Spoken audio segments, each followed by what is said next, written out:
초절학회 1강 수업입니다. 기초 수업이고 31번에 수근 신근들과 상한 요골근입니다. 자, 수근 신근은 이제 구용어인데 신용어는 수근이 뭐죠? 근이 이제 뿌리 근자. 손 숫자라는 건 알겠죠? 손의 뿌리거든요. 여기입니다. 여기를 손목이라 그래요. 손목. 그리고 신근이 뭐죠? 이렇게 신전하는 거를 이렇게 신전한다 그러거든요. 이걸 핀다라고 그래요. 그러면 신용어가 뭐가 되겠어요? 우리나라 말로 하면. 손목 편근이라 그래요. 손목. 그러니까 손목을 이렇게 신전하는 이렇게 피는 근육들이에요.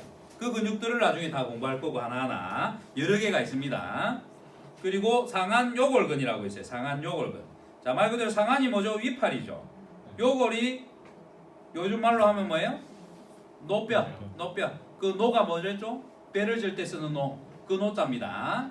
그래서 팔을 이렇게 노젓듯이 움직이는 근육. 노뼈. 그래서 위팔로근이라 불러요. 그래서 상한 요골근은 위팔로근, 수근 신근은 손목 편근이라 그럽니다. 뭐 영어로는 뭐 있으니까 읽어보세요. 자, 그리고 기시정지 신경작용은 다 따로 제가 만들어서 올려놨으니까 이걸 처음부터 다 한 번에 하려니까 너무 힘들어요. 숨차고. 그래서 좀 나눴습니다. 그래서 기시정지와 신경작용은 따로 제가 이제 올리고 시리즈별로 순서대로, 그리고 그거 빼고 또 이 나머지를 하는 거예요. 처음부터 끝까지 하니까 옛날에는 너무 힘들어. 숨차고 막 산 하나 오르는 것 같아요. 강의 하나하나 근육 하나 할 때마다요. 그래서 조금 쉽게 하려고 이렇게 나눠놨습니다. 그리고 여러분들도 공부할 때 나눠져 있으면 좀 머리가 덜 아프겠죠. 그래서 요거는 요거대로 보고 또 시간 남으면 요거대로 또 보고 이렇게 공부를 할 수 있게끔 편하게 만들어 놨어요. 나중에 유튜브도 제가 따로 모아 놓을게요. 그래서 이제 임상가해가 본 기시정지, 임상가해 관점에서 본 기시정지 신경작용만 따로 내가 싹 모아가지고 이것만 볼 수 있게끔. 요즘에 그게 됩니다, 유튜브에. 그리고 지금 요 부분, 이 부분만 지금 정상하고 원인과활성인 방사통만 또 시리즈별로 쫙 모아놓고, 그 다음에 이제 촉진하는 것만 쫙 모아놓고 이렇게 해놓게. 그러면 그것도 보면 쉽게 이제 순서대로 볼 수 있어요. 어떤 분이 저한테 서울 강의를 하는데 이거 USB에 다 담아주면 안 돼요? 이래서 하길래 제가 귀찮아서 어떻게 그래요.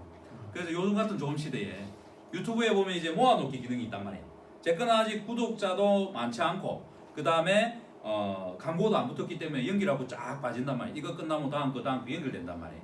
그런 식으로 보시면 돼요. 근데 거기에 광고가 끼기 시작하면 중간중간 광고가 엄청 많이 나와요.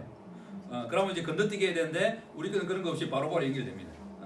제가 나중에 이거 강의 작업 끝나고 나면 그렇게 싹 모아 드릴게요. 보고 싶은 순서대로, 실기면 실기대로 쫙. 그 다음에 기시정지와 신경작용 기초적인 부분은 기초로 쫙. 그 다음에 방사통하고 정상하고 원인과활성은 쫙 이렇게 제가 또 해놓을게요. 자, 그래서 지금은 손목과 관련되고 상한 요골근과 관련된 방사통을 먼저 보세요. 96페이지에 보시게 되면 자, 1번 해갖고 가운데 있다, 그죠? 가운데. 지금 이 가운데 있는 이 근육에 요 C 돼 있죠, C. 여기 보면 C라 돼 있는데, 멀어서 작아서 잘 안 보겠죠? 요척, 장요척 수근신근입니다. 장요척 수근신근. 그러니까 장요척이란 장이 이제 길장자야. 길다는 뜻이죠. 요척은 뭐랬죠? 엄지 쪽으로 간다고. 그러면, 요 상완골에 위에 뼈 있죠, 위에 뼈. 상완골에 요 위에 붙습니다, 위에. 상완골에 여기 톡 튀어났다고 외가라 그래. 여기 내가라 그러고. 그래서 외가라는 부위의 위에 부분에 붙어가지고 어디로 간다? 손목을 지나서 두 번째 중수근에 붙는 거예요. 이건 이제 기시정지에 관련되고 다 자세히 있겠죠. 그래서 손목을 신전하는데 길다고. 위에 있으니까 길겠죠. 밑에 있는 놈 어디 있겠어요? 외가에 붙다. 그래서 두 번째, 세 번째 중수근에 붙는단 말이에요. 그래서 장은 두 번째, 단은 세 번째 붙어요. 여기 높낮이가 다르다, 그죠? 그래서 위에 외가 옆에 붙는 것은 짧다고 단, 이보다 높이 있으니까 장이라고 붙어요. 그래서 장단, 요척, 수근, 신근이라고 부르죠. 그래서 이렇게 들어올리는. 그래서 내가 두 번째와 세 번째, 자, 두 번째를 중심으로 들어올리면 어때요? 이렇게 올라오는 거죠. 이렇게. 얘가 제일 높이 있는 상태에서. 그런데 단, 요척, 수근, 신근은 움직이면 어때요? 가운데 손가락을 중심으로 이렇게 손목을 들어올리는 거죠. 그래서 내가 물을 붓고 내릴 때 어때요? 이 동작일 때도 이 근육들이 두 번째를 중심으로 들고 있을 때 이러다가 세 번째, 장, 요척, 수근, 신근이 힘을 더 쓰면 이렇게 힘을 쓰고 있는 거죠. 그래서 이 상태에서 단이 힘을 쓰고 있으면서 물을 붓고 있는 거죠. 그리고 해백은 힘을 쓰면서 다시 원상태로 하는 거죠. 그래서 이런 동작들이 결국에는 이런 근육과 함께 복합적으로 이루어지는 거란 말이에요. 이러고 이거는 다 어떻게 되는데 좀 뭔가 물어보고 있을 때도 이 무게를 들려고 체중 이동을 해서 왼쪽에 체중이 실린다. 그죠? 그러면서 엄지발가락이 떨어지는 걸 가지 말라고 딱 잡고 있죠. 이렇게 움켜쥐고 있죠. 가자미근이 힘을 쓰고 있죠. 가자미 속에 있는 세개 근육도 힘을 쓰고 있겠죠. 비복부 햄스트링도 힘을 쓰면서 물건을 들 때 이쪽 왼쪽 다리에 힘이 들어오고 오른쪽 다리는 떠 있어도 부을 수 있단 말이에요. 짝다리 짚고도 이렇게 부을 수 있단 말이에요. 오히려 짝다리 짚었을 때 더 쉽게 부을 수 있단 말이에요. 오히려 반듯하게 서 있으면 어때요? 힘들어. 떨어지는 무게를 이 근육 힘을 더 써야 되니까. 그래서 왼쪽으로 체중이 실린 상태에서 이렇게 한댔죠. 그래서 이 근육 하나하나를 이해하는 것도 중요한데 이 하나의 동작이 이 근육이 일어날 때 옆에 있는 근육과 저 끝과 끝이 어떻게 힘을 쓰고 있는지도 나중에 이해하면 제가 말하는 구스리스 마리어도 깨뚫는 날이 오는 겁니다. 그래서 그런 것들이 사고가 이루어지면 이제 전신 관리를 하든 전신 치료를 하든 도수 치료를 하는데 어깨가 아프고 손목이 아프고 여기가 아픈데도 어떻게 해야 돼? 등과 허리와 고관절과 다리, 발목, 발바닥까지도 치료해야 되는 도수 치료의 시대가 오겠죠. 이제 맞는 시대가 올 거예요. 근데 지금은 어때요? 어깨가 아프고 목이 아프고 손이 아프면 왜 다리를 치료합니까? 왜 골반을 치료합니까? 하면서 소송이 걸리는 시대죠. 실비보험회사에서 소송 걸어버립니다. 가청구했다. 여기 해갖고 짧게 하면 끝날 것을 왜 길게 하고 돈을 많이 받았냐고. 이제 저희 같은 이제 학회가 나와서 이걸 반박할 수 있으면 어때요? 법원에 갖고 이래서 했다. 근거가 있으면 맞네. 우리 편 들면 실비보 급여 다 지급해라. 되는 거죠. 그렇게 갖고 이기는 시대가 이제 올 거예요. 맞는 그대로. 저 같으면 실비보험 회사 직원을 치료하면서 설명 다 해줘 겠다. 아 맞네요. 하면서 설득시키고. 가갖고 이제 회사 갖고 이야기하니까 설득하고 막 욕먹겠죠. 한번 가보세요. 제가 뭐 할 말이 없어요. 그러면 또 그 사람은 또 해줘비고. 맞네요. 하면서 이제 그 보험회사 자체를 다 이렇게 바꿔버리겠죠. 근데 엄청 싫어하겠죠. 사장님은. 돈이 많이 나가니까. 그래서 뭐가 바뀌어요? 자기 부담 퍼센테이지가 계속 올라가는 거예요. 지금은 5,000원짜리, 빵원짜리, 만원짜리가 있는데 나중에는 10%, 20%, 30% 하면서 퍼센테이지를 올리면 진짜 환자들만 받고 지금은 싸서 가짜 환자들도 많단 말이에요. 그래서 이런 부작용도 있는데 그런 것들이 해결이 되는 거죠. 내 부담이 3만원, 5만원 일이 되면 잘 안 받아요. 그런데 몇천 원이고 만원이고 그러면 쉽게 받는단 말이에요. 그래서 그런 식으로 지금 바뀌면서 차후에 지금 도수치료 시대가 와서 붐이 일어서 너도 나도 받는 시대인데 지금 나중에 되면 진짜 환자들만 받는 시대가 오겠죠? 그러면 지금 물리치료의 시대도 곧 끝납니다. 협회에서 바라보는 거는 한 3년에서 5년이 바라봐요. 곧 끝나요. 곧. 그런데 지금 여러분들이 공부 안 하면 어떻게 되겠어요? 다시 힘들어져요. 지금 기회가 반짝 진짜 잠깐 온 건데 이 기회 놓치면 갚버려. 그래서 이 기회를 여러분들이 잘 잡아야 돼. 그래서 행운의 신이 앞에는 머리가 있는데 뒤에는 머리가 없다죠. 지나가면 못 잡게끔 뒤에 머리를 밀었다 하잖아. 그래서 앞에 있을 때는 잡을 수 있는데 지나가 버리면 못 잡아요. 여러분이 지금 기회가 앞으로 3년 5년 남았는데 이 기회 한번 놓치죠? 없어요. 물리치료 역사상 지금처럼 좋은 기회는 한 번도 없었어요. 개업하면 더 좋을 것 같아요? 개업하면 더 힘들어요. 준비가 안 된 상태에서 개업해봤자 망한 사람이 더 많을 거기 때문에 힘들어요. 근데 지금처럼 실비보험이 도와줘서 이렇게 실력을 키울 수 있는 환경이 조성된 것은 이번이 처음이에요. 처음. 그러니까 여러분들은 꼭 놓치지 말고 학교 공부만 하지 말고 여러분들이 졸업했을 때는 이미 그 기회는 지나갔어요. 지금밖에 없어요. 졸지 마요. 자지 마고 열심히 해요. 다른 거 보지 마요. 이번이 마지막이라 생각하고 공부해야 돼. 3년 5년을. 그러고 나면 여러분들이 기득권에 들어가 있어요. 상류층이. 모든 분야의 상위 클래스 10%가 있죠. 거기에 들어가는 겁니다. 그러니까 지금 진짜 열심히 공부해야 돼. 열심히. 마지막 기회입니다. 마지막 기회. 나중에 되면 또 올 거라 생각하지만 그게 30년이 지날지 40년이 지날지 몰라요. 자, 이 장요축 수근 신근의 방사통이 여기로 왔죠. 그리고 통증이 또 어디로 가요? 따라서 밑으로 가고 1, 2지 사이로 또 왔죠. 이렇게 그림을 외워요. 이거를 해부학적 용어로 뭐라고 이렇게 많이 적어놨어요. 나중에 시험을 친다 그러면 이걸 외우겠지만 임상을 갈 거라면 그냥 이걸 외우고 저게 단어는 나중에 외워줘도 상관없겠죠. 그래도 한번 봅시다. 뭐라고 했는지. 이 팔꿈치의 바깥쪽에 그래도 제가 좀 쉬운 용어로 많이 바꿔놨어요.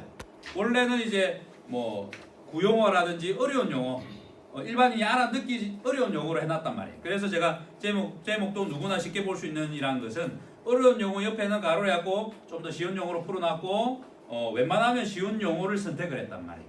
그래서 보시게 되면 팔꿈치 바깥쪽 여기에 앞통이 있어요. 누르면 아픈 통증. 그 앞에는 보면 앞통에 대한 설명을 여러 번 해왔기 때문에 뒤에는 생략을 해놨어요. 그래서 누르면 아픈 통증이 있고 그리고 통증을 방사하고 아래팔 손등 쪽 그러니까 아래팔의 손등 쪽 그 다음에 엄지와 시지 시지가 두 번째 손가락을 뜻하는 겁니다. 엄지와 시지 요 사이 여기로 이제 통증이 느껴진다라고 이제 표현해 놓은 겁니다. 그걸 쉽게 하면 어때요? 그냥 여기가 아프고 이렇게 아프네요. 이게 끝입니다. 그죠? 이걸 단어를 붙이면 이렇게 길어지는 거지 실제로는 팔꿈치 여기 아프고 쭉 따라가더니 여기까지 아파요. 쉽죠? 나중에 나에게 오는 환자나 고객들은 이렇게 상대를 하는 겁니다. 어디가 아파요? 그러면 이렇게 아파요. 아 그래요? 여기서 이렇게 아픈 거예요? 여기다 말을 붙이지 마요. 용어를. 주관절 외측이 아프다고요? 손등 배측이 아프다고요?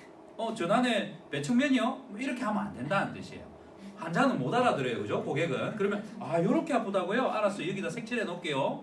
요러 하면 끝나는 거죠. 내가 공부할 때는 용어를 공부해야 되는 거고 책을 보기 위해서 알아야 되는 거고 상대방과 대화할 때는 용어를 모르는 사람에게 용어를 쓰면 안 돼. 상대방이 미국 사람인데 한국말을 모르는데 내가 한국말을 뭐라고 하면 알아들어요? 내가 영어를 써줘야 알아듣겠죠? 반대이기도 하고. 그러니까 항상 나는 공부를 어렵게 하고 용어를 알지만 상대방이 아는 용어에 한해서 대화를 해야 된다는 게 기본입니다. 그게 문진의 기본이에요. 자, 그리고 두 번째 위에로 올라갔다 그죠? 위에 가시면 두 번째 있어요. 이 근육은 무슨 근육이죠? 단요척 수근신근이에요. 그죠? 단요척 수근신근. 설명드렸죠? 아까 외가에 붙어서 어디로 가? 세 번째 중수골의 밑에 면에 붙어. 그래서 손목을 이렇게 신진하는 거 위에 붙으면 어떻게 됐어요? 이거가 막 들리려고 난리겠죠, 힘줄이. 그래서 요 정도 해가지고 가는데 그래도 들릴까봐 여기다가 띠를 하나 이렇게 둘러놨어. 그래서 이 힘줄들이 막 들리지 말라고 이렇게 신전을 할 때 그런 해부학적인 구조가 있으니까 그것도 나중에 참고를 하시고요. 여기 그림에 보면 여기 띠가 하나 보이죠, 살짝. 여기는 잘 안 보이지만 작게 보이니까 아마 책에는 잘 보일 거고 해부학책을 보면 더 이 띠가 보일 겁니다. 그래서 손목을 감아주는 거예요. 그리고 우리가 운동할 때 요 아대 차고 이런 것도 다 이런 이유들 때문에요. 손에 힘을 많이 쓰면 여기를 잡아주면 어때요? 여기 힘줄을 좀 잡아줄게 힘이 더 쓰겠죠. 더 이제 하나를 더 하면 어때요? 여기 아대를 차면 어때요? 근육이 또 힘이 더 생기겠죠. 그래서 여기 하나 차면 좋죠. 그래서 옛날에 무술 하는 사람들 하면 여기다 붕대 여기도 감아. 힘줄 때문에. 그러고 그 발목에도 감고 다 힘줄 쪽을 잡아주는 거예요. 그래서 무술 하는 사람들은 요 띠를 많이 감아. 그게 다 이런 해부학적인 원인 때문에 무술의 고수들은 이걸 알기 때문에 거기다 감아주면 힘이 더 생긴다. 부상도 없고 잘 쓸 수 있다 해가지고 이렇게 하는 겁니다. 다 근육학적인 거예요. 다 근육학적인 거. 자, 통증은 어디로 옵니까? 단 요쪽 수근신근은 손등 쪽하고 손목 쪽하고 이쪽으로 옵니다. 그죠? 그래서 색칠이 이렇게 돼 있죠. 이걸 해부학적으로 설명하면 뭐라 되세요?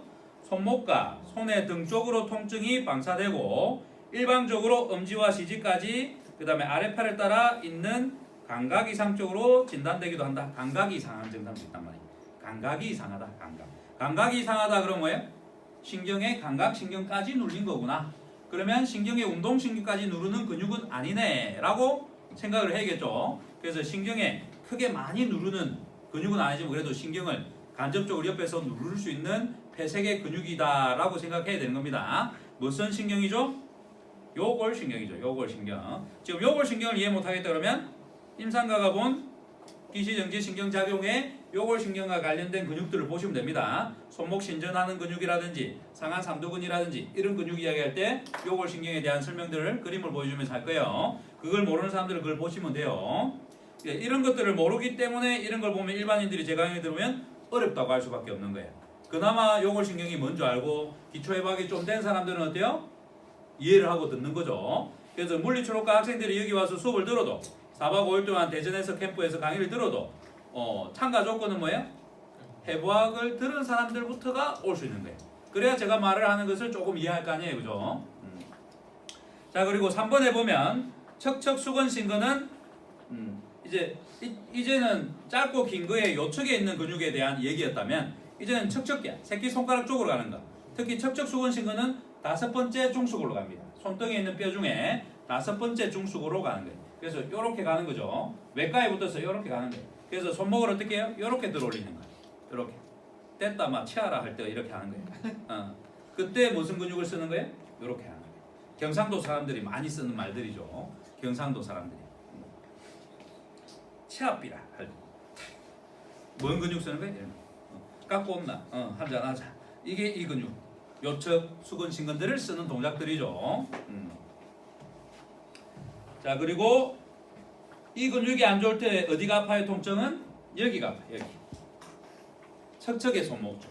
그죠? 새끼손가락 쪽에 손목 쪽이 아픈 겁니다. 그래서 3번에 보면 척척, 수근, 신근은 좌쪽, 이게 또 좌뼈라 그래.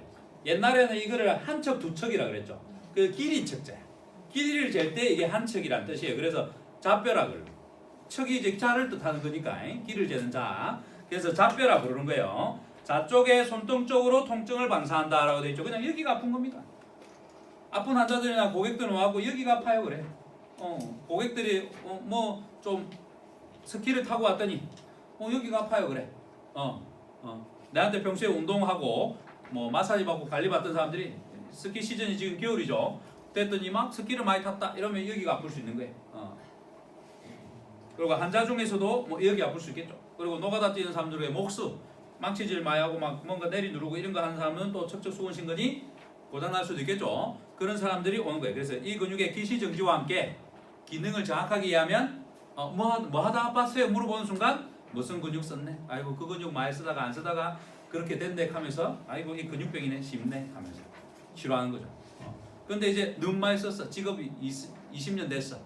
고질병이래. 아이고 이게 힘줄까지 넘어와서 저리지 않네. 그럼 신경근 빠지지 않는 것 같네. 그러면 요 정도면 되겠네. 이건 10회 가지고 한 20회 정도 하면 되겠네. 라는 판단으로 끌고 가겠죠. 계획을 세워가지고. 그래서 이 사람의 단계가 어느 근육에서 문제가 됐는지를 평가하는 것도 중요한데 이게 근육병에서 근육통에서 힘줄로 넘어갔는지 신경까지 눌렀는지 이걸 판단을 잘해야 돼. 그래야 몇 해 만에 나아지는 걸 알 거 아니야. 내가 손목을 잘 고쳤어. 근데 근육병만 많이 와서 그래. 부자 동네에 있다 보니까 사람들이 많이 골병 들기 전에 온 거지. 그래서 난 손목이면 자신 있다 그랬는데 어느 날 이제 더 좋은 데로 이사를 갔어. 이제 돈을 많이 벌어서. 근데 거기 있는 사람들이 좀 돈을 벌어도 열심히 일하는 사람들만 모여 있는 동네야. 그러면 어때요? 어려운 고객이 오겠죠. 환자가 오고. 그러면 또 잘 안 되는 거야. 그게 그래서 내가 잘하는지 못하는지 알려면 이 사람이 어느 단계의 병을 가지고 있는지를 이해를 해야 내가 진짜 잘하는 건지 아니면 쉬운 사람만 잘 봐가지고 확률이 높았던 건지 치료 확률이 또 좋아하는 확률이 그거를 이해를 하셔야 돼. 그게 진단이 안 되면 내가 진짜 잘하는 건지 내가 압수인데 쉬운 사람만 하고 내가 100%다 고친 건지 만족시킨 건지를 구분을 못하는 거야. 그래서 소크라테스가 뭐라 했어요? 네 자신을 알라 했죠. 내가 어느 단계인지를 알아야 돼요. 한마디로 하면 소크라테스가 다 정리를 해줍니다. 그죠? 금방 했던 말들을. 그래서 공부를 하는 사람은 자기가 모자란 걸 알기 때문에 겸손해요. 공부를 안 하는 사람은 그만해질 수밖에 없어요. 내가 다 한다고 생각하면서 모자란 게 더 많다고 생각 안 하고 아는 게 많다고 생각하기 때문에. 그래서 항상 꾸준하게 공부하는 사람들은 내가 아직도 모르는 게 있기 때문에 공부한다고 남을 보면서 비교를 안 해요. 자기가 모자란 걸 계속 쳐다보면서 그걸 채워나가지. 그런데 공부를 멈춘 사람들은 대부분 남을 봅니다. 자기가 해야 될 걸 안 보고. 그래서 말이 많아요. 남이 어쩌고 저쩌고 내가 잘하니 못하니 비교를 하기 시작하고 잘하면 우쭐하고 자기가 못하면 나 진짜 남들 열심히 하는데 나 왜 못하지? 저 사람보다 못났지 하면서 그러니까 비교하는 순간 불행해지는 거예요. 비교하지 말고 자기가 잘하는 걸 못하는 걸 찾아서 채워가면서 계속 발전하는 쪽으로 사야 돼. 그래서 공부가 평생 할 수밖에 없는 거예요. 그러니까 공부를 제대로 하면 평생 하는 겁니다. 근데 공부를 어설프게 하면 빠른 시간에 됐다 하면서 빈깡동대하고 요란해지는 겁니다. 우리나라 참 말 잘 지었죠, 그죠? 다 보면 우리나라 말은 참 비유법이나 이런 것들이 너무 좋아요. 자, 그리고 4번에 보시면 이제 상안요골근이죠. 맨 밑에 있는 이 근육입니다. 이 근육 상안요골근. 자, 상안에 붙겠죠. 그러면 장요쪽 수근 신근이 어땠어요? 이 톡 튀어나온 뼈가 외가라 했는데 외가보다 위에 붙었댔죠. 상안요골근은 더 위에 붙어 있어요. 그래서 상안요골근이 더 위에 있고 그 다음에 어디까지가? 여기 톡 튀어나온 뼈 있죠. 요골에 여기 와서 붙는 거. 기시정지에 보면 어려운 용어가 있으니 그건 보세요. 어차피 한 번 더 뱉어봤자 무슨 말이지 라고 넘어가겠죠. 기시정지 반복적으로 보면서 이 단어랑 친해지세요. 그래서 요렇게 보니까 손목을 안 넘어간다, 그죠? 상안에 붙고 요골에 붙으니까 상안요골근이야. 그러면 얘는 어때요? 중립위에서 이게 중립이라 그래요. 이렇게도 넘어간 해외가 아닌 이 상태가 중간이야. 이렇게 넘어가면 회전이 안쪽으로 된 거죠. 똑바로 선 거죠. 여기서 바깥쪽으로 가면 해외라. 중립 이 상태에서 내가 이렇게 들어올릴 때 주관지를 굴고 갈 때 여기에 톡 튀는 근육이 하나 있어요. 그래서 순서대로 가면 어때요? 상한요골근, 장요쪽 수근신근, 단요쪽 수근신근, 그 다음에 총기신근, 그 다음에 척척수근신근. 이렇게 순서대로 있고 요거 안에 뭐가 있죠? 해외근이 있는 거예요. 이 근육을 잘라내면 그러면 해외근이 이렇게 뼈바닥에 이렇게 붙어 있는 거예요.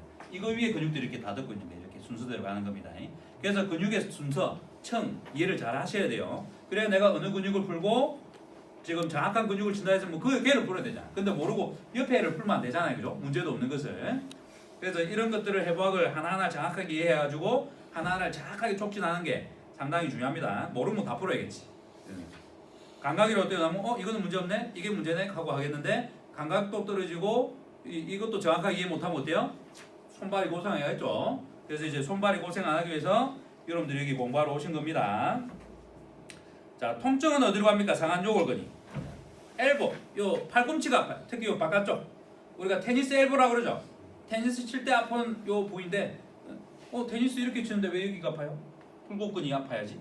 내적 상가가 아파야지. 이때 그런 게 아니라 백핸드로 칠 때 라켓이 있으면 라켓의 공이 테두리에 맞으면 충격이 여기 엄청 가요. 이렇게 칠 때는 내가 이렇게 치는 거 쉽죠? 그래서 공을 웬만하면 가운데 잘 맞춰요. 그래서 크게 실수를 잘 안 하는데 근데 내가 이렇게 쳤는데 갑자기 쳐서 팍 기술적으로 찌르버려 그러면 어때요? 뛰어가서 이렇게 쳐야 되잖아. 이때 잘못 맞으면 여기에 온단 말이에요. 그래서 테니스 칠 때 고장 난다고 하는 거라. 골프 칠 때는 여기가 골프에 어떻게 치는 거죠? 이렇게 칠 때 땅을 딱 잘못 치면 어때요? 여기에 충격이 오는 거죠. 그래서 골프 칠 때는 여기 고장 난다 그러고 테니스 칠 때는 여기에 고장 난다 그러는 거예요. 그래서 별명이 그렇게 붙은 겁니다. 이해를 하셔야 돼. 무슨 일 때문에 그렇게 생기는 건지. 그래서 이 상한 요골근 같은 경우도 테니스 엘보하고 관련해만 라켓을 딱 이라고 들고 있잖아, 그죠? 그러면 상한 요골근 힘을 써줘? 그때마다 충격을 같이 받는단 말이에요. 그래서 테니스 엘보와 관련된 근육이 여러 개가 있어. 극상근도 어때요? 90도 들고 아니죠, 라켓을? 요 정도로 들고 있으면서 공을 친단 말이에요. 그래서 이 각도 30도 같은 극상근도 방사통도 이리 가고, 뭐 사각근도 이렇게 가고, 뭐 여기로 가는 방사통 관련 근육은 다 엘보와 관련된 거예요. 근데 여기에 외측 상가에 붙어 있는 근육만 열심히 풀고 논문에 보면 충격파를 가지고 외측 상가가 찢어졌으니 근염이 생겼으니 여기에 충격받아서 회복해라 하면서 이렇게 논문이 돼 있으니 그것만 보고 충격파 쏘고 병원에서 치료하면 돼. 여기다 주사 놓고 충격파 쏘고 여기 전기 치료하고 뜨거운 거 대고 이러면 낫겠어요? 잘? 안 낫는 거죠. 그리고 특히 염증이 생기면 뜨거운 거 하면 안 되는데 테니스 엘보 와도 여기다 뜨거운 거 되는 거지. 염증이 할 때 뭐 해야 돼요? 발목뼈 뭐예요? 발목 염자 염증이죠. 차가운 거 돼야 되죠. 마찬가지로 엘보 왔다 그러면 차가운 거 돼야죠. 뜨거운 거 되면 어떻게 돼요? 상처가 더 말랑말랑해지면서 그 사이로 뭐가 더 빠져나오고 상처가 어때요? 더 이제 잘 찢어지는 상태, 그리고 뭔가가 잘 나올 수 있는 상태를 만들어 버리는 거죠. 그래서 염증이 일어났다, 찢어졌다, 그죠? 같은 말이죠. 염자, 찢어졌다. 염자도 자상도 다 염증 반응이 일어나는 거죠. 그래서 찢어진 모든 증상들, 작게 찢어지면 스프레인 해가지고 염자라 그러고, 좀 많이 찢어졌어 그러면 자상이라 그래. 이렇게 좀 표가 날 정도로 찢어졌다고. 그런 찢어짐의 강도에 따라서 다양한 단어들이 있는데 일단 찢어지면 다 차가운 거야. 그리고 또 하나 신경통, 콕콕 찌르고 하닥거리고 이런 표현을 하면 어때요? 신경통 또한 차가운 걸 돼야 돼. 우리가 고추를 먹으면 어때요? 막 신경이 예민하고 막 입이 하다가다 하죠. 뜨거운 물 먹으면 좋아요? 찬물 먹으면 좋아요? 찬물 먹어야 되죠. 마찬가지로 내 몸에 있는 신경이 자극받고 막 하다가다게 콕콕 쏘셔. 이걸 서양에서 뭐라 그래? 피넬리드페인, 핀과 바늘로 콕콕 찌르는 것 같다고. 그래서 그런 표현을 하는데 그 통증이 어때요? 생겼을 때는 차가운 물 대줘야 돼요. 그래야 신경이 안정된단 말이에요. 그러니까 신경통일 때 차가운 거. 그런데 이제 찢어짐이 없는 상태에서 근육통이라든지 굳어있는 만성질환이라든지 이런 건 어때요? 뜨거운 걸 대줘가지고 부드럽게 만들어서 잘 풀어야겠죠. 구분해야 돼요. 그래서 병원에서도 지금 물리치료사 지금 졸업하는 선생님들이 있으니까, 학생들이 있으니까 잘 알아둬요. 그래서 취업을 했는데 환자가 왔을 때 이거는 차가운 걸 대야 되는지 뜨거운 걸 대야 되는지 알아야 돼요. 근데 병원에 갔더니 핫팩통만 있네. 냉동실은 없고 아이스팩은 없고. 그럼 사달라 해야 되는 거예요. 안 그러면 허리 뼈서 왔다, 자다가 목 뼈서 왔다, 발목 뼈서 왔다 이러면 어때요? 그거다 뜨거운 거 되면 안 되잖아. 근데 의사가 또 이 이론을 모르고 핫팩만 다 해. 어차피 핫팩이나 아이스팩이나 청구 금액이 똑같으니까. 그러면 어때요? 하나로 그냥 일괄적으로 주는 거지. 그리고 이제 아이스백 사고 이러면 또 공간이 필요하고 뭐가 이래 되죠. 그걸 귀찮게 느낀다면 그쪽 일을 하면 안 돼요. 이 일을 할 것 같으면 맞는 그대로 가야 돼. 맞는 그대로. 그래서 핫팩과 아이스팩도 정확하게 딱 구분하고 환자에 따라서 진단이 되고 오다가 내려오고 그에 맞게끔 치료를 해야 돼요. 근데 대부분 병원 가면 그래 아니죠. 우리 교통사고 나면 어때요? 차가운 거 되죠, 뜨거운 거 되죠. 목에 분명히 염자가 생겼어. 그죠? 스프레이하고 분명히 경추 염자 적어보내고 영어로 좀 뭐 서비칼 스프레인하고 적어보내요. 근데 핫팩 적어놔. 잘못된 거예요, 잘된 거예요? 잘못된 거죠. 이건 이런 기초적인 것부터 이제 바꿔가야 되는 거예요. 그래야 이제 우리나라의 이제 이런 뭐 예방의학적인 아니면 이제 이런 수술과 시술 전에 간단한 의학들이 이제 조금 발전을 하는 거예요. 그러니까 기본부터 잘 지켜야 돼. 기본부터. 그게 이제 해부 생리학적인 원리인 거니까 그에 맞게끔 이렇게 조금 가야 돼요. 그래서 차가운 건 언제까지 되는 게 좋냐 했을 때 뭐 핫팩이야 뭐 식을 때까지 되면 된다 하지만 차가운 건 언제까지 될 거예요? 식을 때까지 되면 되나? 아니죠. 이제 열이 나니까 염자결 나면 되면 시원해요. 그럼 언제 떼면 돼요? 차갑다고 느낄 때 떼면 돼요. 떼면 또 어때요? 또 다시 열이 올라와야. 그래서 반복해서 되는 거예요. 아이스팩은 핫팩하고 다릅니다. 그래서 한다 그러면 그런 식으로 해가지고 염증을 진정시키는 쪽. 그러면 내 몸에 염증이 많다 그러면 어때요? 목욕탕 가도 온탕이 좋아요? 냉탕이 좋아요? 냉탕이야. 등산하고 나면 뜨거운 물 들어가고 어이 좋다 이러고 있으면 뭐 산통이 더 오래 가는 거예요. 어디 들어가야 돼? 빨리 찢어져 있는 미세하게 찢어져 있는 근육을 차가운 물에 탁 담가갖고 수축시켜갖고 뭐가 빠져나오지 않아갖고 회복이 되게끔 만드는 냉욕을 해야 돼요. 냉욕. 냉수 마찰. 알겠죠? 그리고 헬스 끝나면 어떻게 해야 돼? 뜨거운 물에 딱 샤워하고 나오면 돼요. 뜨거운 물에 하더라도 피부는 차가워졌으니까 뜨거운 거 해야 되죠. 그리고 이제 조금 추운 게 덜해지면 어때요? 차가운 물로 마지막에 딱 하고 근육까지 좀 찹찹해지는 느낌이 들게끔 하고 나오는 게 좋겠죠. 그리고 헬스 끝난 뒤에 그 부위는 냉탕에 들어가서 담그고 놓으면 더 좋겠죠. 요게 기본입니다. 근육학을 공부하면서도 이걸 모르고 막 냉온에 대한 치료를 거꾸로 하면 안 돼요. 거꾸로. 자, 상한요울 온도 통증이 엘보로 오면서 테니스 엘보 이야기하다가 이제 냉치료와 염증에 대해서 그 이야기를 한번 해드렸다, 그죠? 그리고 통증이 전환을 따라서 내려오다가 어디로 갑니까? 여기로 가죠. 요것 또한 이제 마찬가지로 뭐 그 단어들을 넣어가지고 설명을 해놨을 겁니다. 한번 읽어보시면 됩니다. 자, 정상을 한번 볼게요. 정상. 3번에 보면 정상. 1번 이제 요척수근 신근에 대한 그리고 상한요골근은 이 신경에 대한 신경의 근육에 대한 설명인데 모두 정상이 있을 때 구분이 어렵습니다. 이 두 개가 비슷해 통증이. 요척수근 신근하고 상한요골근 모두의 정상이 있을 때는 구분이 좀 어려운 부분이 있어요. 왜냐? 이제 둘 다 요골신경을 누르기 때문에 비슷한 정상이 일어나. 둘 다 요골신경을 누르기 때문에 그러니까 적어놔요. 요골신경 때문에 그렇다. 이제 나중 되면 이제 여러분들이 이걸 반복해서 듣다 보면 어때요? 그리고 해부학을 보고 이러다 보면 이 두 근육이 이 근육들이 요골신경을 누를 수밖에 있는 해부학적 위치에 있구나 하면서 그래서 통증이 이렇게 퍼지는구나를 이해하는 날이 올 겁니다. 그걸 저희 학교에서는 4강 수업에 통증의 원인 갈성화 요인을 완벽하게 기전을 싹 풀어갖고 이제 강의를 해준단 말이에요. 지금 그게 그렇게 되어 있는 책이 없죠. 이제 저희 학교에서 나중에 쓰내면 그런 또 책이 또 나오게 되는 겁니다. 그래서 항상 임상이 먼저 발전하고 책은 한참 뒤에 나온다. 그리고 그 책이 만약에 국시 과목에 책이 되려고 그러면 또 한참이 걸린다. 그래서 항상 임상은 앞서가는데 학교나 학회나 그 다음에 그 배우는 사람들은 항상 몇십 년 전의 책을 가지고 공부하고 있다라고 생각하면 돼요. 그러면 임상 나오면 어떻게 돼요? 공부할 게 몇십 년치가 있다라고 보시면 돼요. 그만큼 학교에서 공부한 것은 기본을 닦고 나오는 것이 현재 임상의 발전을 따라갈 수 없는 시스템이다. 교육 시스템 자체가 원래 그런 거예요. 뭐든지 임상이 먼저고 임상이 정리가 되고 케이스가 많이 쌓여서 이렇더라 저렇더라 하고 통계가 나오면 대부분이 이래서 이렇게 되는 거 그리고 왜 그런지를 이유를 밝혀내기 시작하면 밝혀내기 전에 쓰면 금막 통증 증후군처럼 이렇게 되는 거고 밝혀내면 무슨 학이라고 학문이라는 이름을 붙여서 근거를 적어서 나온 책이 되는 거고 그렇게 하고 학문이 발전해가는 겁니다. 그래서 임상이 발전하고 학문이 발전해가는 여기 분야는 그래요. 다른 데는 반대로 가는 데도 있겠죠. 학문이 먼저 정립이 되고 그걸 임상에 접목했더니 이렇게 되더라고 가는 단체도 있겠지만 저희처럼 몸을 공부하는 쪽은 이제 몸을 먼저 이렇게 해서 임상이 먼저 발전하고 그래서 책이나 논문이 만들어지면서 이게 대중적으로 퍼지면서 발전해가는 이 서클을 가지고 있습니다. 그래서 여러분들이 학교에서 공부했던 게 다라고 생각하면 큰 오산이에요. 졸업하고 나서 해야 될 게 이제 더 많아.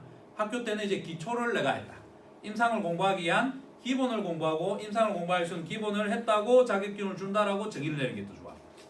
국가에서 주는 물리치료사 매너를 가지고 나왔다 해서 내가 이제 치료를 잘하는 사람이라고 국가에서 인정해줬다 하지 말고 이제 임상을 할 준비가 됐다라는 인증서라고 보시면 돼. 그게 더 정확한 개념이라 보시면 돼요. 하지만 단어적인 정의는 이제는 여러분들이 치료를 잘하는 사람을 인정해줄게가 단어적인 정의입니다. 치료사로 인정해줄게. 이 정도 공부했으면 치료해. 그래서 돈을 받고 치료를 하죠. 하지만 현실은 안 그렇단 말이에요. 그래서 공부를 좀 더 해야 될 준비 과정이 훨씬 더 많다는 것만 알아두고 여러분들은 운이 좋아서 여기 왔으면 그 준비를 하고 나가시는 거고 이런 것들을 이제 학교 다니면서 접하지 못했다 그러면 조금 준비가 덜 된 상태로 나가는 거죠. 그러면 이제 밖에 나가서 임상 때 좀 더 공부를 해야 되는 거예요. 언제 하면 좋겠어요? 어차피 방학에 노는 것보다 준비해서 나가면 더 좋겠죠. 여러분들한테 기회고 이걸 놓친 사람들은 기회를 잃어버린 거겠죠. 모든 사람에게 기회가 다 오는 건 아닙니다. 똑같은 걸 공문을 붙여놔도 누구는 보고 누구는 오고 공문을 붙여놔도 누구는 스쳐 지나가는 거예요. 그게 인연인 거죠. 자, 2번에 보면 장요축 수근 신근 그 다음에 지신근은 악수할 때와 같이 척척 편의 그러니까 척척이 이쪽이죠. 그러면 이렇게 편의하는 거. 한쪽으로 치우치는 걸 편애한다 그러죠. 한쪽만 사랑하는 거. 마찬가지로 한쪽으로 편의한다는 것은 한쪽으로만 위치가 이렇게 틀어진 거. 악수한다고 이렇게 할 때 뭔 일이 생겨요? 장요축 수근 신근과 지신근은 이때 강하게 이렇게 딱 지을 때 이때 통증이 온단 말이에요. 그래서 악수를 했더니 그럼 뭐 국회의원들이 오는 질병일 수 있겠네요, 그죠? 선거철만 되면 마신 악수하고 돌아야 되잖아. 그러면 요거 풀어야 되는 거야, 이거. 그죠? 선거만 끝나면 이제 이게 아플 수 있겠지. 이 국회의원병이라고 할 수도 있겠죠. 아니면 이제 연예인들 막 악수하고 막 이렇게 하듯이 그런 이제 공인들 그리고 남들이 보면 반갑다고 악수하자는 사람들, 뭐 대통령도 마찬가지고죠. 그런 이 문제가 생길 수 있는 근육이라 보시면 됩니다. 그 다음에 수근 신근들은 강력한 이거는 기능이고요. 자, 그 여기에다가 정상 2번에 보면 여기 특히라고 돼 있죠. 강한 해외가 조합이 될 때 통증이 배가 됩니다. 그러니까 요렇게 하고 손을 요렇게 트는 동작이 힘이 가해지면 더 이제 통증이 배가 돼요. 해외근까지 힘을 쓰는 거죠. 뭔 일이 생기죠? 요걸 신경을 더 눌러버리기 때문에 문제가 되는 거예요. 요걸 신경을 더 눌러버리기 때문에. 이번 악수를 하는데 이제 신경전이 벌어지면 어때요? 서로가 힘을 꽉 주는데 이게에서 질 것 같으면 막 이렇게 틀어버리겠죠. 요런 동작을 하면서 서로 막 이렇게 하는 사람들은 또 문제가 올 수 있는 거예요. 이번에 우리가 일본하고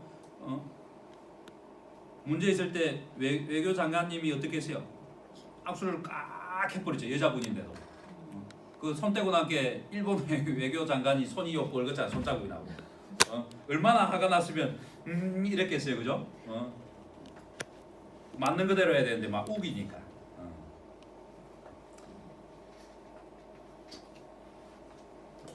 더 이상 정치 문제로는 안 가겠습니다. 3번. 악력의 약화로 손에 쥔 물건을 떨어뜨리기도 하며 악력이 약해져서 손에 있는 것을 떨어뜨린다는 뜻이에요.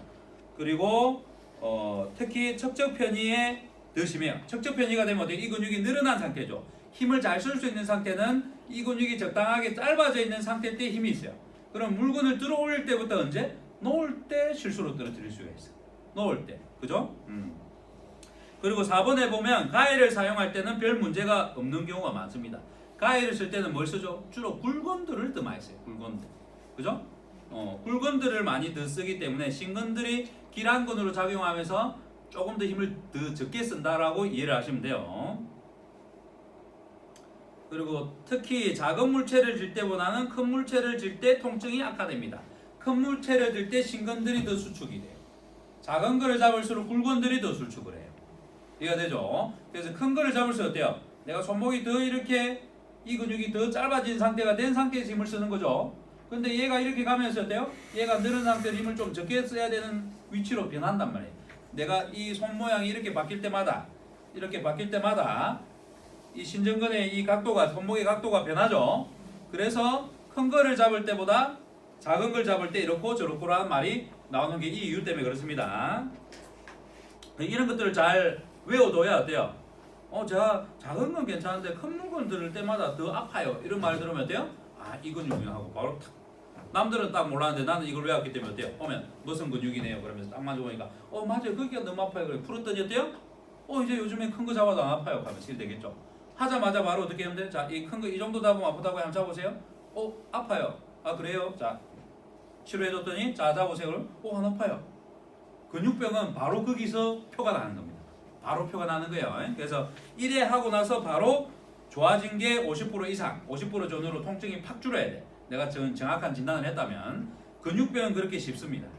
트릭 포인트까지만 형성됐을 때. 근데 이제 힘줄로 넘어가고 관절, 신경 넘어가면 한 번에 그렇게 팍 줄어들지 않아요. 신경 증상은 우리가 꿇어앉아 있다가 일어나면 다리가 저리는데 일어나자마자 신경 증상이 팍 사라지지 않죠. 시간이 한참 지나야 사라지죠. 마찬가지로 뭉쳐있는 근육을 풀어서 신경을 안 누르게 해도 이 증상이 바로 팍 사라지는 게 아니란 말이에요. 그래서 신경 증상이 오게 되면 신경 가소성을 해서 다소 정상적으로 회복되는 시간이 필요해. 그래서 이제 질환의 단계에 따라서 내가 잘 풀었다 해도 기다려야 되는 타임이 있단 말이에요. 그것도 이해를 잘 하셔야 됩니다. 자, 이제 4번의 통증의 원인과 활성화 요인으로 넘어가시면 1번에 반복적으로 강하게 지는 일을 하는 경우 장단, 요척, 수근, 신근, 그 다음에 상한 요골근과 함께 근피로가 증가한다. 강하게 이렇게 지는 동작이 많으면 이 근육이 피로가 많이 생기는 거예요. 그래서 이 근육을 강화하고 싶으면 뭐예요? 악력기를 가지고 운동을 하면 이 근육들이 힘이 생기겠죠. 그래서 악력이 커지는 거예요. 그래서 악력을 키우려면 어때요? 장단, 요척, 수근, 신근의 힘을 키워야지만 악력이 세진다는 거예요. 내가 움켜쥐려면 어때요? 이 근육이 약하면 이렇게 가버리죠. 그러면 힘을 잘 줄 수 있는 각도가 유지가 안 되죠. 힘을 주면 줄수록 굵은에 손가락을 굽히는 굵은에 힘을 주면 줄수록 뒤에 있는 근육이 버텨줘야 힘을 쓰겠죠. 힘을 주니까 어때요? 이렇게 가버리면 힘을 못 쓰는 거야. 힘이 빠져버리는 거죠. 이 근육이 안 잡아주고 이 근육이 짧아지면 힘을 못 쓰는 각도니까. 그래서 악력이라는 것은 굵음과 신근이 동시에 힘을 쓰는 것이라 이해하시면 됩니다. 그래서 악력기를 쓰면 굵음도 발달이 되고 그 다음에 이 신근도 같이 발달이 되는 거예요. 자, 그리고 2번에 그러면 그립이 클수록 심하고 손에 맞지 않는 경우는 더 심하다. 그러니까 내가 손에 맞다는 것은 이 근육이 힘을 잘 쓰는 각도가 나온다는 거죠. 그리고 크면 클수록 이 근육에 가부가 걸린다는 것이고, 그리고 3번에 평상시 하지 않던 일을 갑자기 하고 나서 근의 긴장이 지속적으로 문제를 일으킬 수 있다. 예를 들면 뭐예요? 꽃삽으로 흙 파가지고 막 하는 이런 일 안 하다가 봄 됐다고 막 이제 화사하게 집에 그런 걸 꾸며보고 싶어갖고 꽃삽을 들고 하다가 그 다음에 가벼운 다리미로 다림질을 오랫동안 하는 경우, 다림미를 갖고 이렇게 오랫동안 이렇게 하는 것도 이 근육들의 가부하가 걸리는 동작이에요. 그러면 이제 꽃집에 일하는 사람들, 그죠? 아니면 가수원이나 꽃을 키우는 하원에 있는 사람들, 아니면 세탁소에 있는 분들, 이런 분들은 여기가 아프다 그러면 이 근육 생각하면 되겠죠? 그래서 직업을 이해하면 어때요? 무슨 일 하세요? 항상 3단 차트에는 직업을 적어야 돼요. 근데 자기 직업을 받기 싫은 사람 뭐래? 서비스업, 경영, 이렇게 적죠. 그러면 치료할 수가 없어요. 그래서 오면 항상 정확한 직업을 적어달라 해야 돼. 근데 그것 때문에 또 트러블이 많이 생깁니다. 나는 얘기하시는데 왜 그런 걸 얘기하라냐? 내 아픈 거랑 내 직업이랑 뭔 상관인데 막 이런단 말이에요. 아픈 분들 그걸 모르기 때문에. 그래서 항상 설명을 해줘야 돼. 어떤 동작을 하에 따라서 이렇게 고단하기 때문에 어떤 직업이냐가 상당히 중요합니다를 설득해야 되는데, 내가 말을 이쁘게 못하거나 설득을 못하면 이제 안 오려고 하는 사람도 있어요. 심하면 뭐락하면서 가는 사람도 있단 말이에요. 자기가 얘기하시는데 왜 끝까지 얘기하라, 이런 식으로 하는 사람도 있단 말이에요. 왜냐? 아픈 사람들은 다 몸이 아프기 때문에 마음도 아파서 말을 이쁘게 잘 못해요. 그게 한자라는 걸 여러분들이 이해를 하셔야 돼. 한자는 말이 이쁘게 안 나옵니다. 몸이 아프듯이, 몸이 아프면 몸과 마음 하나랬죠. 몸이 아프면 마음도 아파요. 그래서 그 사람의 마음을 살살살 다뤄야지 막 그냥 일반인 다루듯이 막 맞는 그대로 뭐 그 정도 갖고 왜 안 하세요? 그 정도 왜 그러세요? 이렇게 접근하시면 안 된다는 거야. 몸이 아프면 예민하기 때문에 쉽게 화를 내고 쉽게 마음이 상하고 막 그래요. 그래서 아픈 분들이 오면 말을 하면 할수록 더 예의를 갖추고 더 자기가 겸손하게 말을 이렇게 해야 돼요. 안 그러면 탁 하고 치고 들어온단 말이에요. 그럼 상당 실패죠. 그러면 이미 하기 전에 이미 끝나버린단 말이에요. 한자국을 앞으로 형성 못하는 거죠. 그래서 아픈 분들이 오면 마음도 아프고 신경도 예민해져 있고 막 짜증이 나 있는 상태이기 때문에 내가 달래가면서 부드럽게 아주 부드럽게 이렇게 상담을 해야 된다는 거 아세요? 공부한 사람 어떻게 되세요? 어디 아프다고요? 그렇다고요? 알았어요. 저 기다리세요. 이러면 안 돼요. 병원이라는 곳은 아이고 많이 아프시겠어요. 아 그랬어요 저랬어요. 아 잠깐만 계세요. 조금만 있으면 이렇게 할 거예요 라고 해야 환자가 어때요? 몸도 아픈데 마음이 좀 따뜻해지니까 아 여기서 좀 잘 고쳐주겠다 이런 마음을 기다리겠죠. 근데 병원 갔더니 막 틱틱틱 해서 카운트부터 시작해갖고 들어오는데 사람도 쳐다보도 않고 인사도 안 하고 이래서 하면 어떻겠어요? 안 좋겠죠. 그래서 예절 교육이라는 게 상당히 중요한 겁니다. 그래서 인선적인 교육이 빠진 상태에서 테크닉과 이론적인 걸 아무리 열심히 공부해도 안 되는 겁니다. 그래서 가장 중요한 게 우리가 육체라고 하지만 그래도 마음적으로 그 사람을 대하는 예절적인 부분, 마음을 표현하는 방법이 예절이에요. 치료하는 방법이 테크닉인 거고 진단하는 게 이제 지적인 거고. 그러니까 우리가 사람을 대하는 방법을 터득해야 돼요. 예절도 공부를 하고 익혀야 되는 겁니다. 이 분야에 이제 내가 잘 하려 그러면 상당히 중요하다는 걸 알아두세요. 그래서 저희 학교 같은 경우는 이렇게 다도도 배우고 뭐 이런 것들을 좀 하고 차를 먹고 하는 것도 그런 일환에서 조금씩 접하게 도와드리는 거예요. 자 그리고 4번에 보면 중지를 사용해갖고 뻑뻑한 창문을 열거나 가운데 손가락으로 이제 이 뻑뻑한 창문을 연다거니 그 과도하게 흔들면서 악수를 하는 등의 일에서도 손상이 발생할 수가 있어요. 악수를 하면서 이렇게 흔드는 동작, 강하게 이제 뭔가 뻑뻑한 것들. 옛날에는 그런 문이 많았지만 요즘은 다 부드럽죠. 샤시도 그렇고 막 엄청 가볍잖아요, 그죠? 이건 옛날 얘기들이야. 이게 옛날에 나왔던 얘기들이니까. 그리고 이제 옛날에는 막 이제 미닫이 문 같은 경우도 도로래를 설치하고 이렇게 했죠. 밑에 이제 굴러가는 바퀴, 기차처럼. 그게 이제 고장나거나 하면 잘 안 가고 끽끽하고 그죠? 양초 바로 해도 잘 안 가고 그랬는데, 예. 그리고 나무 밑에 보면 도로래를 안 하고 일본 같은 경우는 이제 홈이 이렇게 뾰족뾰족하게 톱니처럼 나 있는 것을 발라요. 그러면 접촉 면적이 적죠. 마찰이 줄어들자. 그러면 문이 쉽게 내려요. 그런 방법도 있어요. 이거는 또 우리가 싫어하는 일본이지만 또 배울 점이에요.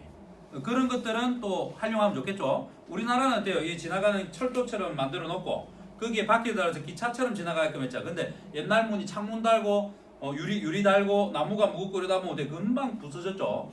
그래서 옛날 문들이 힘들었는데 나무를 써도 좀 무겁고 이래도 이게 그런 방법으로 마찰면을 적게 만들면 이게 쉽게 열고 닫을 수 있단 말이에요. 그런 방법도 있으니까 알아두세요.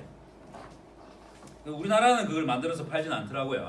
그런 것들이 있다는 것은 알아두세요. 그래서 다른 나라의 다양한 문화들을 접한다는 것은 좋은 점만 캐치해서 우리나라의 좋은 것들만 들을 수 있는 하나의 방법이에요. 그래서 나라는 싫어도 그 나라에 좋은 문화가 있고 기술이 있으면 배워서 들어오는 것은 애국입니다. 근데 이 시국에 또 이런 얘기를 하면 또 뭐라 하는 사람이 있겠죠. 좌파 우파 나누는 성향의 사람들은 또 욕을 합니다. 그냥 무조건 싫은 거예요. 무조건. 좋은 점 그래도 좋은 점이 있어도 그래야겠냐 그러는 거죠. 그거는 이제 그 사람들의 인생이니까 그렇게 살다가 죽을 거니까 그렇게 두시면 돼요. 이제 사고가 빨리 깨야 돼. 이제 흑백 논리가 아닌 좋은 건 좋고 나쁜 건 나쁘고. 어떻게 모든 사람이 완벽할 수가 있겠습니까?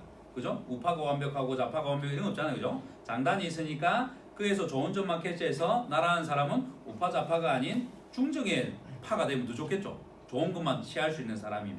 그게 앞으로 가야 될 사람의 모습이라고 생각합니다. 발전해가는 모습. 너무 한쪽으로 치우치지 마세요. 이 책도 틀린 게 있을 수 있다고 생각하고 모자란 게 있다 생각하고 공부를 해야지. 이걸 다 믿으면 어때요? 막 맹신해갖고 막 강신도처럼 되는 거예요. 강신도처럼. 그러면 발전이 없어. 근데 이 책에도 모자란 게 있을 거라 생각하면서 공부하다 보면 어때요? 모자란 걸 발견하면 이 학문을 발전시키겠죠. 정우군을 학문으로 만들어버리는 날도 오겠죠. 그죠? 그렇게 공부를 해가는 겁니다. 너무 한쪽으로 치우쳐서 이게 옳다, 이게 옳기 때문에 저건 틀렸다, 상대방을 다 나쁘다고 판단을 내리는 사고를 이제 버리셔야 돼요. 특히 공부하는 사람들은, 공부를 안 하는 사람들은 한쪽에 치우치는 경우가 많지만 공부를 하는 사람들은 항상 내가 틀릴 수 있다는 마음, 그리고 내가 잘못 볼 수 있다는 마음. 모든 것은 어때요? 입체적이기 때문에 어느 관점에 보느냐에 따라서 다르게 보인단 말이에요. 그래서 나의 관점이 틀릴 수도 있다는 생각을 항상 가지고 말을 하고 행동해야 돼요. 남이 보이는 그 한 가지의 면을 가지고 이 사람을 다인 줄 알고 욕을 하고 말을 하면 안 돼. 또 좋은 면이 있을 수도 있잖아요, 그죠? 내가 알게 모르게 좋은 짓을 할 수도 있잖아요, 그죠? 앞에서 좋은 짓을 하는데 또 뒤에서 나쁜 짓을 할 수도 있잖아요, 그죠? 그렇게 생각하면서 다양한 면을 보면서 판단을 내려야지, 한두 가지의 면, 나의 시선으로만, 1인칭의 관점에서 내가 보이는 시선으로만 이 사람을 판단하면 안 돼. 내가 이 사람이 나쁜 짓 하는 길만 다니면 이 사람은 나쁜 짓만 보겠죠. 근데 반대로 어떤 사람은 이 사람이 좋은 짓만 하는 길만 내가 지나다니면 어때요? 좋은 것만 하는 사람으로 보겠죠, 그죠? 그래서 나의 관점을 100% 믿지 마세요. 다양한 관점에서 바라보고 평가를 내려야 하지만 그 사람에 대한 정확한 평을 내릴 수 있는 겁니다. 그리고 마찬가지로 몸도 똑같아. 3D의 관점으로 앞뒤 좌우 위아래 입체적으로 판단해갖고 결론을 내려야지, 위아래 올라갔다고 이거는 올라만 갔다고 하면서 올라간 거 내려간 것만 어떻게 하려고 하면 안 돼. 올라가면서도 어때요? 앞으로 발을 서기 때문에 앞뒤로는 앞으로 간 거고, 좌우로는 날개뼈가 빠진 거니까 오른쪽으로 치우친 거죠. 그래서 좌우, 위아래, 앞뒤 최소한 3개의 관점에서는 바라봐야 정확하게 얘가 어떻게 위치로 가서 어떻게 된 거라는 것을 알 수 있는 거죠. 그래서 나의 가진 하나의 관점에서 바라보는 것은 1차원적이라 표현하는 겁니다. 그리고 옆에 있는 사람의 얘기를 좀 들으면서 하면 다른 관점에서 한번 보기 때문에 나는 다른 면도 봤는데 그래 그런 면도 있어? 라고 생각하는 사람은 2차원적인 사고를 가진 거예요. 근데 또 누군가의 또 다른 관점에서 보면 나는 이런 것도 봤어, 그러면 그런 것도 있어?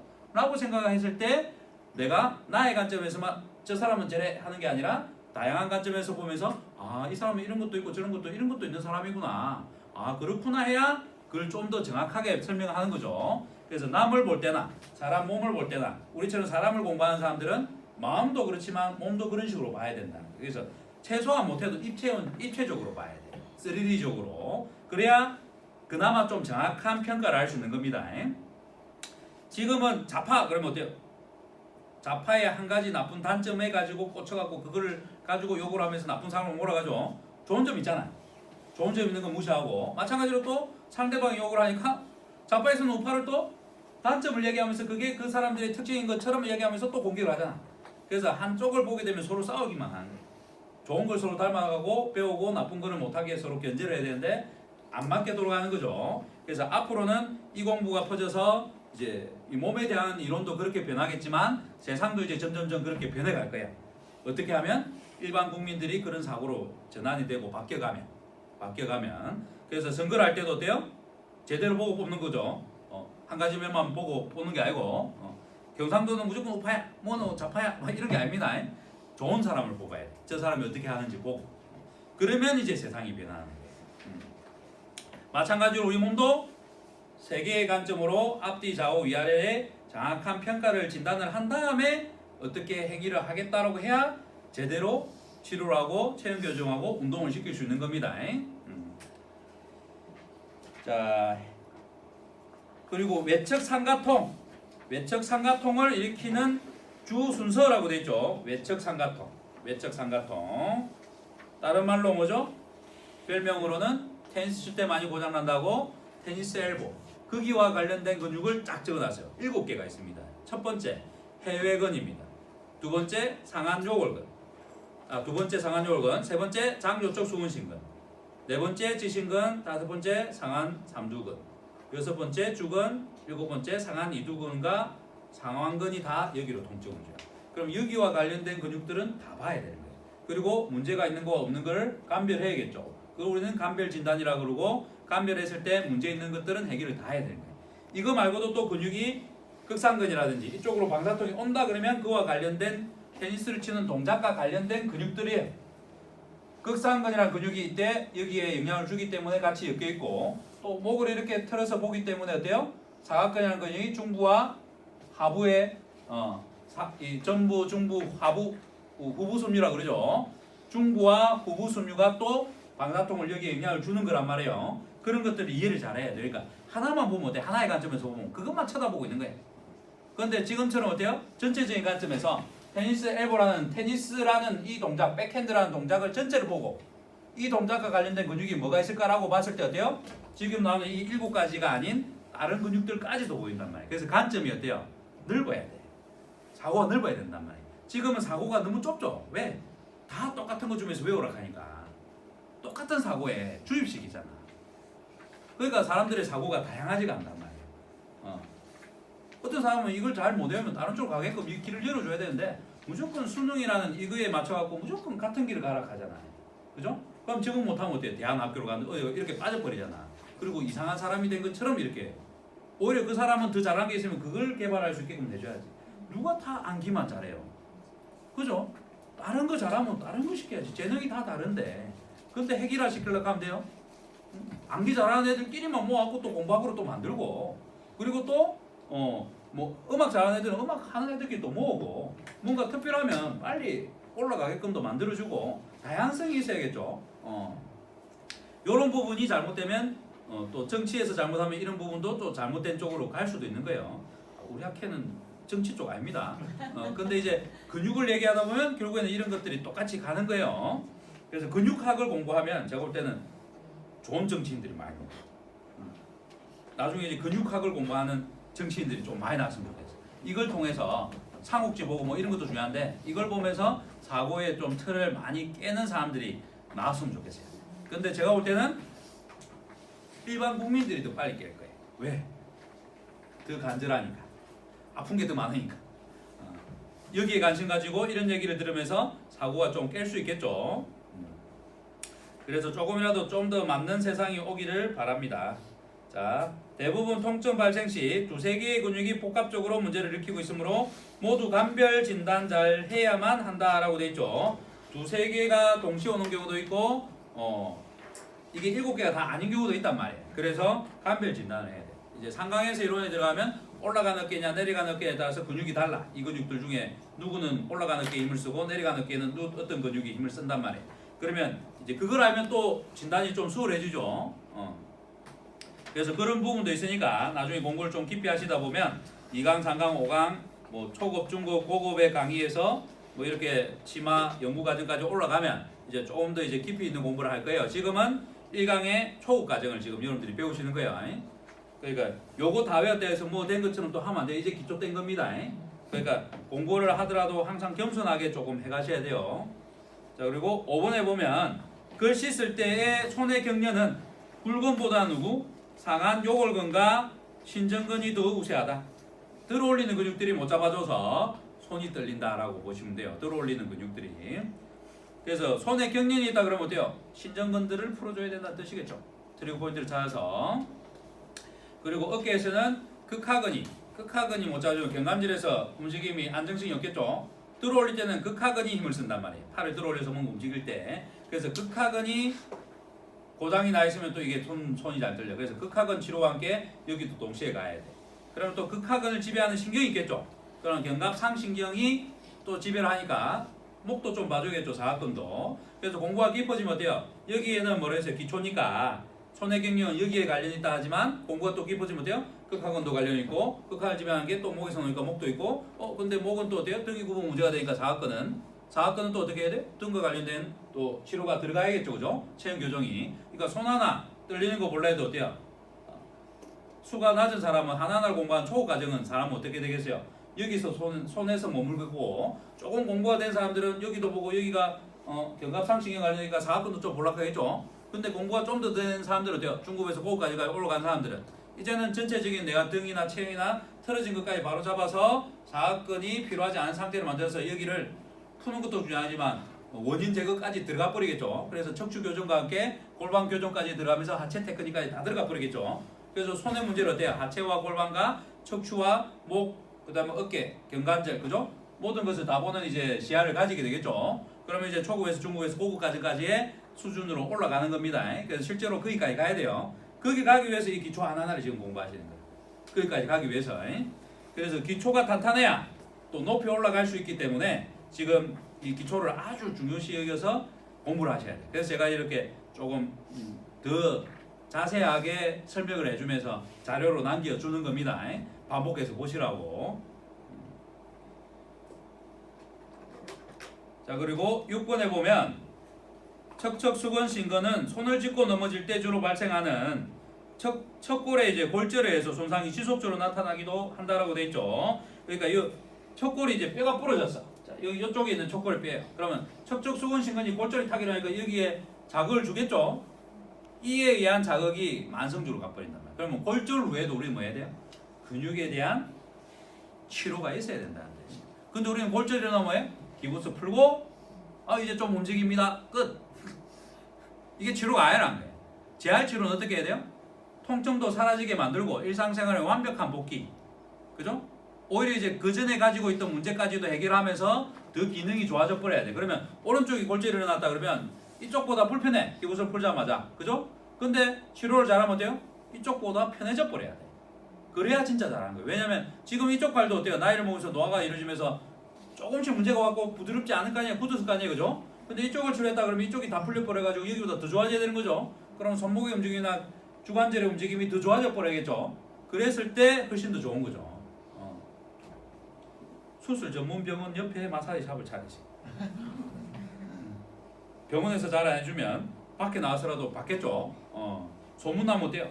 수술 끝나면 적어야 된다 이래 되는 거죠. 산모 관리 하듯이 애 놓고 나면 적어야 돼 하고 이제 여자들 가듯이 그죠? 그렇게 할 수 있겠죠. 그래서 시대의 흐름을 잘 타라는 거예요. 나중에 치료사들이 이런 거 다 버려갖고 할 게 없으면 어때요? 병원 옆에 차리면 안 되겠죠. 근데 지금은 근접 물게 많잖아요, 그죠? 그러면 어때요? 그거 갖고 하면 되겠죠. 그래서 마사지 샵도 어때요? 백화점 옆이라든지 이런 데 차리면 더 좋아요. 백화점 안에 들어가고 주차하고 그 샵에 들어가려고 하면 귀찮은데 바깥쪽에 바로 있다 그러면 어때요? 백화점 안 들어가고도 백화점에 돈 많은 고객들을 내가 확보할 수가 있죠. 그래서 잘 되는 데 보면 그런 식으로 많이 합니다. 이마트요, 백화점요, 뭐 이렇게 돈 안 들이고 안에 들어가면 비싸단 말이에요. 월세가. 그런 방법도 있으니까 잘 알아두세요. 근데 그런 자리들이 잘 안 나오겠죠. 다 하니까. 그러니까 나왔을 때 잘 잡아야 돼. 그것도 운이죠. 순간 지나가면 다른 사람이 돈 내고 그거 들어가 버려요. 그런 것도 있으니까 알아두시면 나중에 도움이 좀 될 겁니다.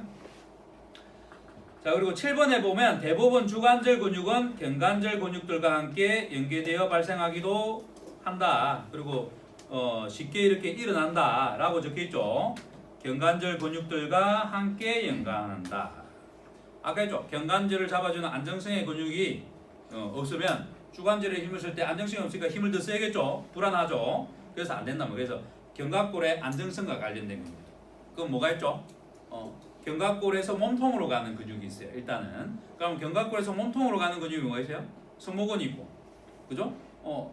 낙엽뼈의 내측에 붙어가지고 척추 극돌기로 가는 능형근이 있고, 그죠? 그 다음에 위로 올라가니까 견갑근이 있고, 그 경추 1, 2, 3, 4번으로 가고, 그죠? 그래서 체간에서 척추에서 날개뼈로 연결되는 근육이에요. 그 다음에 또 소형근이 앞에 있죠. 소형근이. 그 다음 옆에는 누가 있죠? 정극근이 있죠. 그래서 이렇게 근육들이 견갑골의 안정성을 잡아주는 근육인데 이 근육의 밸런스가 깨져 있으면 안정성이 사라진 거죠. 그래서 항상 이 안정성을 만들어주기 위해서 이 견갑골에 관련된 5개 근육의 문제들을 풀고 항상 약화되어 있는 근육들은 강화를 해줘야 돼. 굳어서 문제된 거는 풀고 약화되어 있는 근육은 풀어야겠죠. 그래서 올라가는 어깨, 내려가는 어깨에 따라서 이 5개의 근육이 오른쪽 왼쪽 다르겠죠. 어느 근은 짧아져 있고 어느 근은 늘어나고 힘이 없고 이쪽은 반대겠죠. 그러면 오른쪽 왼쪽이 테크닉이 달라야겠네요. 운동도 오른쪽 왼쪽은 완전히 반대가 되겠네요. 그죠? 근데 아직 정립이 안 됐기 때문에 어때요? 근육학이 지금 대중적으로 물론 이 이론대로 지금 하시는 분들 있지만 대중적으로 아직은 수준이 어때요? 요 개념까지 넘어가지 못했죠. 그래서 오른쪽 왼쪽을 마사지를 받으러도 똑같이 받고 운동을 하러 가도 오른쪽 왼쪽을 똑같이 시키고 지금은 그런 시대죠. 평균적으로. 하지만 이거의 수준을 넘어간 사람들은 어때요? 이런 원리를 가지고 깨달음이 온 사람들은 하고 있는 사람들이 있죠. 바빠서 지금 책을 못 쓰고 있겠죠. 제가 이제 좀 덜 바빠갖고 책을 쓰면 이제 제가 먼저 쓰겠죠. 다른 사람이 쓰기 전에 빨리 쓸 겁니다. 지금 2번째 책을 쓰고 있는데 이 쓰고 나면 이제 3번째 책을 쓸 거예요. 자, 수지신근들과 상한요골근도 여기까지 하겠습니다.